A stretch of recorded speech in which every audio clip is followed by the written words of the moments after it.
ना ना ना ना ना ना ना ना ना, ठीक है, ये धुन बन गई।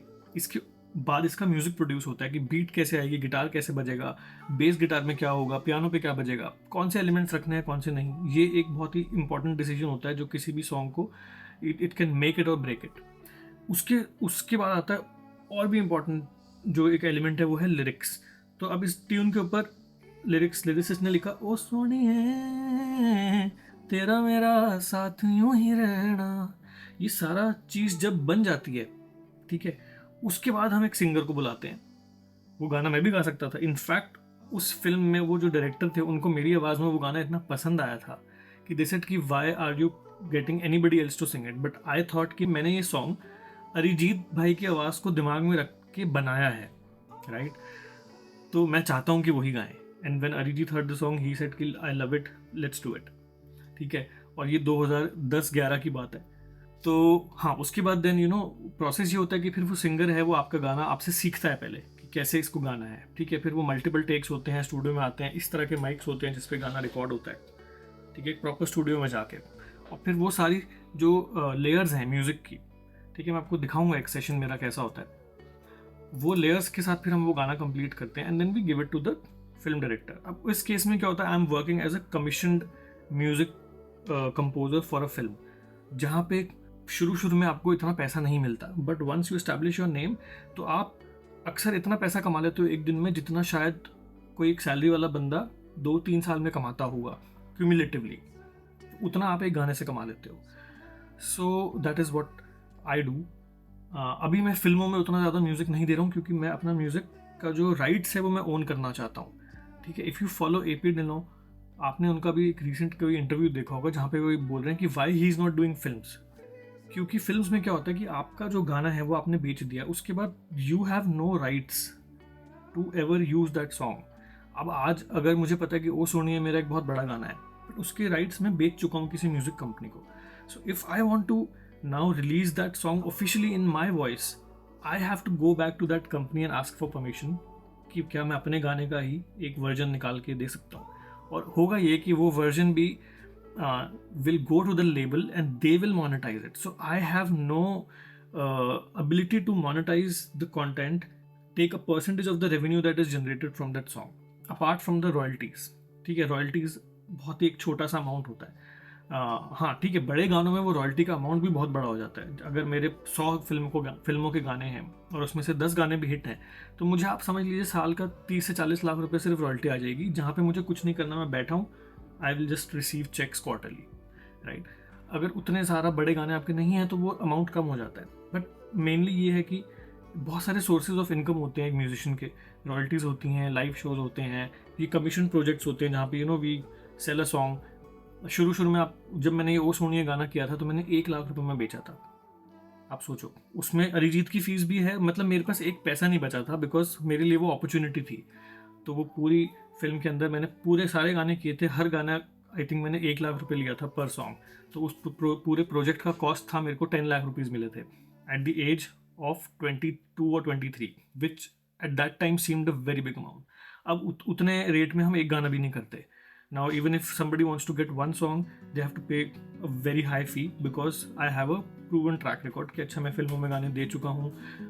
बड़े बड़े सिंगर्स हैं जो मेरे गाना गाने के लिए अग्री कर जाते हैं. So it's easier for me to onboard certain singers जो शायद कोई नया कंपोज़र ना लेके आ पाए ऑन बोर्ड. इन सब चीज़ों की वजह से आप एक प्रेफर्ड कंपोज़र बन जाते हो.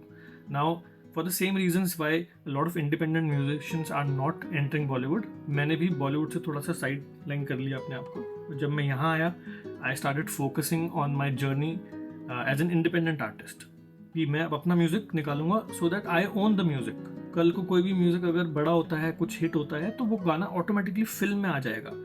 एंड वहाँ पे ये होगा कि I will still own the song and the film will basically license it from me to use it in their film. ठीक है, तो ये एक तरीका हो गया. उसके बाद आता है सबसे बड़ा सोर्स ऑफ इनकम जो किसी भी कंपोज़र का हो सकता है, बट वो हर किसी का नहीं होता. आई एम रियली ब्लेस्ड कि मैं एडवर्टाइजिंग म्यूज़िक के अंदर एक बहुत बड़ा नाम बन गया हूँ और वहाँ से मुझे काफ़ी काम आता है. जितने भी आपने जिंगल सुने हैं, डेटॉल हो से लेकर सब अमेज़ॉन वाले, तो बड़े बड़े ब्रांड्स के साथ मैं जिंगल्स बनाता हूँ. उनके ब्रांड की sonic identity, sonic DNA design करता हूँ. फिलहाल मेरा जो आज प्रोजेक्ट चल रहा है वो है जेप्टो के लिए. तो जेप्टो के आपने जितने भी एड्स देखे हैं इंडिया के अंदर, उन सब के अंदर जो म्यूज़िक बजता है वो मैंने बनाया है. तो ये मैं करता हूँ सारा दिन बैठ के. I have the luxury to work from home.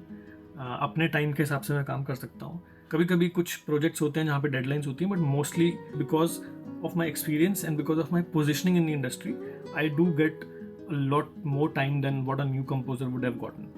कमाल की बात यह है कि unfortunately लोगों को इस बारे में इतनी इन्फॉर्मेशन नहीं है कि the amount of money musicians make in a day can be very unbelievable for a lot of people.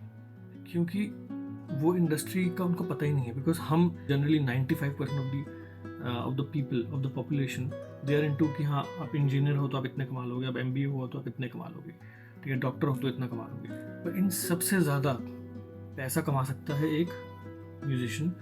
They are almost in terms of earning they could be, if they are extremely successful, they could be at par with actors. इतना पैसा होता है इस field के अंदर, provided that you make it. और you make it के भी लेवल्स अलग अलग हैं. ठीक है, तो एक कंपोजर के लिए यू मेक इट का लेवल अलग है. एक जो आर्टिस्ट है जैसे बादशाह हो गए, AP ढिल्लों हो गए, दिलजीत हो गए, आप देखोगे कि ये लोग की जो पोजीशनिंग है ये एक्टर्स के लेवल पे है. They get features. Feature film में अगर इनका गाना आता है तो ये फीचर होते हैं साथ में, because they are independent, so they have their own terms and conditions. Had they started as a composer for Bollywood तो उनको कभी भी फीचर नहीं किया जाता, क्योंकि वो एक अलग इंडस्ट्री है all together. So when you prove yourself on an independent scale, तब आपको उस लेवल पे पोजीशनिंग मिलती है जो कि आपको खुद ही करनी पड़ती है. खुद ही आप अपने कॉन्सर्ट्स कराते हो, खुद ही आप टिकट्स बेचते हो. तो यू नीड थोड़ा बिजनेस माइंडसेट चाहिए, थोड़ा सा आपको एंटरप्रेन्योरशिप चाहिए उसके अंदर, जो कि हर कोई नहीं कर पाता. अब मैं उस वाली जर्नी पे चल चुका हूँ जहाँ पे मुझे अपना खुद का म्यूज़िक करना है.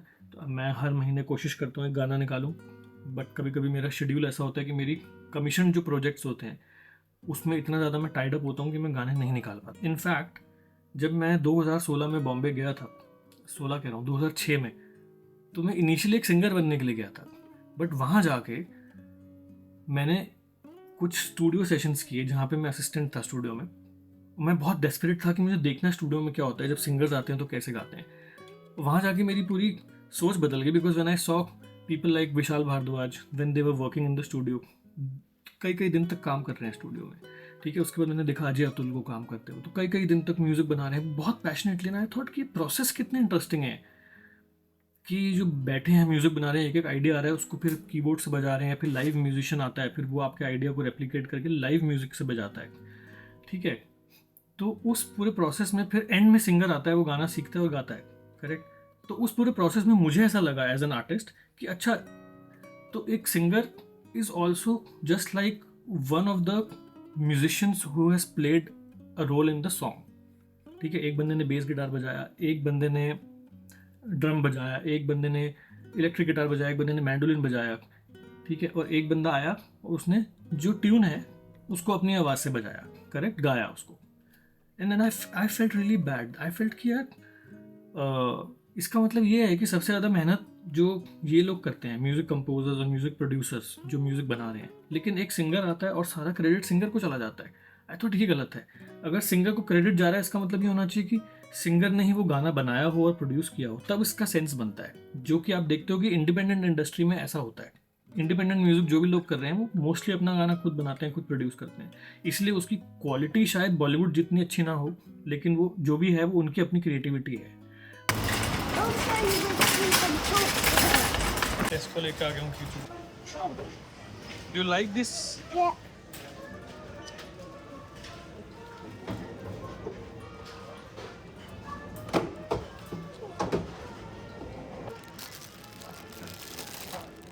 You have this.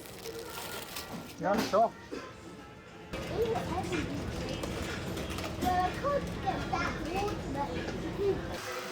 मेरे लंच की तैयारी।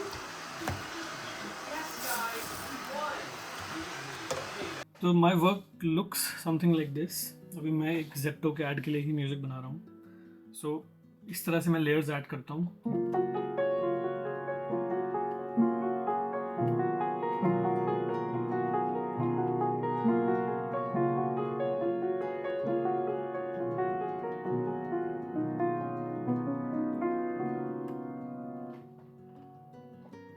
इस तरह से जैसे अभी मैंने पियानो बजाया तो अभी मैंने पियानो की लेयर ऐड की, फिर मैं बीट डालूंगा, फिर इसमें और चीज़ डालूंगा, स्ट्रिंग्स, जो भी मुझे लगता है ऐड के हिसाब से जो चीज़ें ज़रूरत है जिस चीज़ की ऐड में, वो मैं डालूंगा। सो ये है मेरा प्राइमरी काम कि एज अ म्यूज़िक कंसल्टेंट और as a music producer, composer, sometimes as a singer. कभी कभी अब मुझे लोग बोलते हैं कि यार हम आपको गाना बना के भेज रहे हैं, आप गा के भेज दीजिए, राइट। एक ही गाना मेरा अभी फ़िलहाल वैसा आया है, क्योंकि मैं उस चीज़ में बहुत ज़्यादा इंटरेस्टेड नहीं हूँ और मेरे पास टाइम नहीं होता इन चीज़ों के लिए।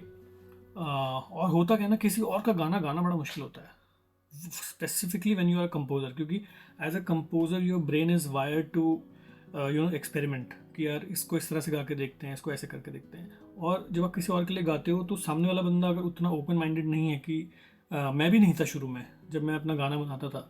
सो सिंगर्स आते थे, नीति मोहन, जोनिता, तो दे आई यूज टू मेक श्योर कि वो जैसा मैंने गाया है वैसे ही एग्जैक्ट गाएं। तो मैं कभी कभी किसी किसी स्पेसिफिक सॉन्ग्स में उनको वो नहीं देता था मैं any window or scope to do experimentation or modulate any differently than what I have done, right? तो ये होता है, तो इसलिए मैं प्रेफर करता हूँ कि मैं अपने ही गाने बनाऊँ, अपने ही गाने गाऊँ और धीरे धीरे इंडिपेंडेंट मार्केट में एक अपनी छाप छोड़ूँ, जिसमें वक्त लगेगा, क्योंकि इंडिपेंडेंट म्यूज़िक के अंदर मैं भी काफ़ी नया हूँ। तो I am still figuring out कि मेरा कौन सा साउंड है जिससे लोग रेजोनेट करेंगे। और जो जब एक बार मुझे वो स्टाइल मिल जाएगा जो मुझे पता है कि okay this is the formula to success, then usually what people do is they make a brand around it, कि अच्छा अब आप सिर्फ इसी तरह के गाने निकालो। तो मैं उससे भी थोड़ा कतराता हूँ, इसलिए मैं सिंगर की जगह हमेशा कंपोजर, म्यूज़िक प्रोड्यूसर बनना पसंद करता हूँ। दूसरा रीज़न ये भी है कि इसमें ना टेक्नोलॉजी बहुत इन्वॉल्व है, और इसमें इसको शुरुआत में ही इसके आपको बहुत पैसा चाहिए होता है। एक सिंगर के लिए क्या है कि आप बॉम्बे शिफ्ट हो गए, आपने एक घर अफोर्ड कर लिया, आप 6 लोगों के साथ भी रह सकते हो, ठीक है, और आपको अपने गले पे इन्वेस्ट करना है, आपको रियाज़ करना है, आपको प्रैक्टिस करनी है, म्यूज़िक सीखना है बचपन से, ठीक है। जब आप जैसे म्यूज़िक प्रोड्यूसर, म्यूज़िक कंपोजर शुरुआत करते हो, सो आपके डे वन से आप एक्सपेंसिव इक्विपमेंट्स आपके पास होने चाहिए, तो वो खरीदने में बहुत टाइम लगा मुझे। धीरे धीरे करके आप बनाते हो, कीबोर्ड चाहिए आपको, एक हाई पावर मतलब हाई परफॉर्मेंस कंप्यूटर चाहिए, उसके बाद उसमें जो सॉफ्टवेयर हैं वो आपको लेजिटिमेट होने चाहिए। इंडिया में जब काफ़ी लोग शुरुआत करते हैं तो पायरेटेड सॉफ्टवेयर यूज़ करते हैं, but specifically because I work in advertising, so हम लोग सॉफ्टवेयर खरीदते हैं, और सॉफ्टवेयर इतने महंगे हैं, कभी कभी अगर मैं अपना पूरा कैटलॉग देखूँ तो कम से कम 35 लाख के तो सॉफ्टवेयर हैं। लॉजिक हो गया, उसके अंदर जो हम प्लगइन्स यूज़ करते हैं। But advertising industry is one of the most ethical industries in India. Film industry का तो मैं कुछ कह नहीं सकता हूँ, क्योंकि वहाँ पे अलग अलग तरीके से काम होता है, भाईचारे में भी काम होता है, कभी कभी कॉन्ट्रैक्चुअल भी होता है, और कॉन्ट्रैक्ट्स से मैं बचता हूँ क्योंकि mostly the contracts are in favour of the labels. तो इसलिए मैंने आज तक कभी किसी लेबल के साथ साइन भी नहीं किया। ऑलमोस्ट मैं करने वाला था कोविड के टाइम पे, और उसके बाद भगवान ने मुझे बचा लिया, क्योंकि कोविड हुआ and then I realised the power of remote working. उसके पहले तो ये पॉसिबिलिटी थी ही नहीं कि हम किसी और कंट्री में चले जाएं एक्सपेरिमेंट करने या देखने की लाइफ कैसी होती है। उससे पहले वो हो नहीं सकता था। कोविड के बाद ये पॉसिबल हुआ क्योंकि मेरे जो भी क्लाइंट्स थे वो दे सेड कि यार आपके पास तो घर पे स्टूडियो है, आप बना के भेज दो। और मैं अभी भी यहाँ पे बैठता हूँ अपने घर पे, ब्रीफ आता है, क्लाइंट से कॉल होती है, 2-2 घंटे की जूम कॉल चलती है कभी कभी, और उसके बाद ब्रीफ मिलता है, फिर मैं म्यूज़िक बनाता हूँ। तो बेसिकली दर्जी हूँ मैं म्यूज़िक का, समझ गया, मैं टेलर मेड म्यूज़िक बनाता हूँ। मैं म्यूज़िक टेलर करता हूँ for the requirement of brand films, for the requirement of films, scripts. ज़्यादातर ब्रांड वर्क करता हूँ क्योंकि obviously I have to make sure कि मैं कम समय में ज़्यादा पैसा कमा पाऊँ, ताकि जो मेरे पास समय बचता है बाकी, वो मेरी प्रायोरिटी है कि मैं अपनी फैमिली को दूँ, और मेरी प्रायोरिटी है कि मैं अपने इंडिपेंडेंट म्यूज़िक पे वक्त दे सकूँ। ये अगर मैं इंडिया में होता तो मुझे लगता है कि मैं दिन में कीचू को शायद 5 मिनट भी ना दे पाता, क्योंकि मेरा शेड्यूल ऐसा होता था कि सुबह 8 बजे मैं और मेरी टीम 12-15 लोगों की, हमारी 2 गाड़ियाँ जाती थी, पूरा इक्विपमेंट भर के सारा सामान हम स्टूडियो में लेके जाते थे एवरी डे, बिकॉज आज एक स्टूडियो में सेशन है, कल दूसरे स्टूडियो में, फिर तीसरे स्टूडियो में। बट शुरुआत में आप एक लैपटॉप के साथ भी शुरू कर सकते हो, बट यार आजकल एप्पल के लैपटॉप पे अगर आपको शुरुआत करनी है, मैक के लैपटॉप पे, तो वो लैपटॉप ही 3-3.5 लाख से शुरू होते हैं। मुझे याद है जब उस समय जब मैं कॉलेज में था, साउंड इंजीनियरिंग कर रहा था, तो माई डैड आई थिंक कहीं से लोन लेके, किसी से बोरो करके उन्होंने मुझे लैपटॉप लेके दिया था, या फिर he was waiting for a payment for one of his projects. तो वो लैपटॉप जब आया था ना भाई, 2.5 लाख, 2.5 का लैपटॉप था उस समय। वो ही मेड श्योर, वो जो सपोर्ट था ना उस समय, कि नहीं मेरे बेटे को अगर ये लैपटॉप चाहिए उसके कोर्स के लिए या उसको एक्सपेरिमेंट करना है, तो मैं किसी भी तरह लेके दूंगा। And he also bought me keyboard, क्योंकि मैं उसमें पियानो के ग्रेड 8 और वो सब की एग्ज़ाम की तैयारी कर रहा था। तो म्यूज़िक पे बहुत इन्वेस्टमेंट हुई है बचपन से, इसलिए मैं 15 साल की उम्र में अपना करियर शुरू कर पाया। आज मुझे लगभग 20 साल हो चुके हैं इंडस्ट्री के अंदर। अब ये सारी हिस्ट्री आप लोगों को नहीं पता, इसलिए मैं समझ सकता हूँ कि डाउट्स आते हैं कि यार ये बंदा यूके में रहना अफोर्ड कैसे कर रहा है। मैंने आपको बता दिया पूरी कहानी। मैंने आपको ये भी बता दिया कि अगर आप एस्पायरिंग म्यूजिशियन हो तो आप पैसा बहुत ज़्यादा कमा सकते हो, बट इंटेंशन हमारी, देखो पैसा बहुत ज़्यादा कमा सकते हैं, मुझे बाद में पता लगा। जब मैं आया था इंडस्ट्री में तो मेरे को सिर्फ एक ही मकसद था कि मुझे अपने गाने बनाने, मुझे फिल्मों में देने हैं। शुरू में मैंने आपको बताया कि मुझे 1-1 लाख रुपए मिला था सिर्फ गानों का, उसमें कुछ भी नहीं बचा था, सारा स्टूडियो में चला गया। मिक्सिंग, अरिजीत ने मेरे को बोला तेरे पास कितने पैसे बचे हैं, मैंने कहा भाई सारा मतलब हट आउट होके मैंने सारे एल्बम के बजट में से आपके लिए 45,000 निकाला है। तो बोला भाई तू एक काम कर, तू मुझे मत दे, तू गाना और बढ़िया प्रोड्यूस कर दे और मिक्सिंग में पैसा खर्च दे, ठीक है। तो क्योंकि मिक्स अच्छा होगा, गाने का मिक्स अच्छा होगा ना, तो वो अच्छा सुनाई देगा। And this is how musicians collaborate, it's not about money, ठीक है। हाँ, कोई बंदा आपसे अगर कोलैबोरेट इसलिए कर रहा है कि उनको आपके साथ कोलैबोरेट करके मॉनेटरी बेनिफिट होगा, then definitely it becomes about money, then you need to have splits, ठीक है। बट जहाँ पे भाईचारे में बात हो रही है ना, वहाँ पे फिर दिल से दिल मिलते हैं, और वहाँ पे बंदा फिर पैसे की बात नहीं करता। तो ये कहानी है। तो इसलिए I think Arijit is where he is on the top, because पैसा उसके लिए उतना मायने नहीं रखता। इवन दो मायने नहीं रखता, उसके बावजूद आप देखेंगे अगर आप वो जिस तरह से कॉन्सर्ट्स चल रहे हैं, उसका हिसाब किताब लगाओगे तो मतलब ईजिली 40-50 करोड़ एक कॉन्सर्ट से या एक टूर से मेरे हिसाब से तो बनता है, जहाँ तक मुझे कैलकुलेशन समझ में आती है। सो पैसा आता है, फिर आपके पास ऑटोमेटिकली आता है once you reach a certain level. और इस इंडस्ट्री में बेस्ट क्या है कि अगर आप एक ठीक ठाक लेवल के म्यूजिशियन भी बन गए, मतलब ऐसा नहीं बोल रहा मैं कि आप बहुत पॉपुलर होने चाहिए, आप अपने काम में अच्छे होने चाहिए, ठीक है। तो आप इंडस्ट्री के अंदर पॉपुलर होने चाहिए, नॉट मासेज में। मासेज में अगर आप पॉपुलर हो तो definitely you have a brand value, तो ब्रांड्स आपको ज़्यादा पैसे देंगे। बट वैसे देखा जाए जो एक्चुअल में मायने रखती है चीज़, वो ये है कि जो डायरेक्टर्स हैं, राइटर्स हैं, जो प्रोड्यूसर्स हैं, वो आपको प्यार करें कि यार ये बंदा बहुत अच्छा काम करता है, बहुत सिंसियरली करता है, ये बहुत जल्दी बना देता है, और ये बहुत फ्लेक्सिबल भी है कि कुछ चेंजेस करने हैं तो चेंजेस भी करके देता है, right. This is a service based industry. तो मुझे धीरे धीरे मैंने इन सब चीज़ों पे अडेप्ट किया। शुरू में बड़ा एडमेंट था अपने म्यूज़िक के लिए, कि धीरे धीरे जब मैंने समझा कि क्लाइंट की रिक्वायरमेंट को समझना पड़ता है, उसको हमें फोरफ्रंट पे रखना पड़ेगा। And then you think like कि यार एक डिज़ाइन किसी ने आपको किसी ने बता दिया कि यार मुझे इस फैब्रिक में ना ये चाहिए, और मेरे को थोड़ा मॉडर्न डिज़ाइन चाहिए, या मेरे को थोड़ा हिप्पी डिज़ाइन चाहिए, या मुझे थोड़ा क्लासिकल डिज़ाइन चाहिए, और आप फिर उसको टेलर करते हो अपने हिसाब से। स्लोली आप टेलर से डिज़ाइनर बन जाते हो, ठीक है। And then people just pay you for what you make. तो वो जो जर्नी है from a tailor to a designer, वही है एक म्यूजिशियन की जर्नी। जब आप शुरू करते हो तो आपको लोगों के हिसाब से म्यूज़िक बनाना पड़ता है, बाद में जो क्लाइंट्स हैं वो आपके हिसाब से आपका म्यूज़िक लेना चाहते हैं, और फिर वो 10 गुने दाम में बिकता है, दुगना लगान। तो ये वही है। एनीवे, मैंने कुछ ज़्यादा ही एक्सप्लेन कर दिया, बट हाँ, मुझे मज़ा आया। मुझे अच्छा लगता है म्यूज़िक के टॉपिक पे बात करना। काफ़ी लोग उससे बोर हो जाते हैं, इसलिए मैं अपनी म्यूज़िकल जर्नी नहीं दिखाता हूँ अपने चैनल पे।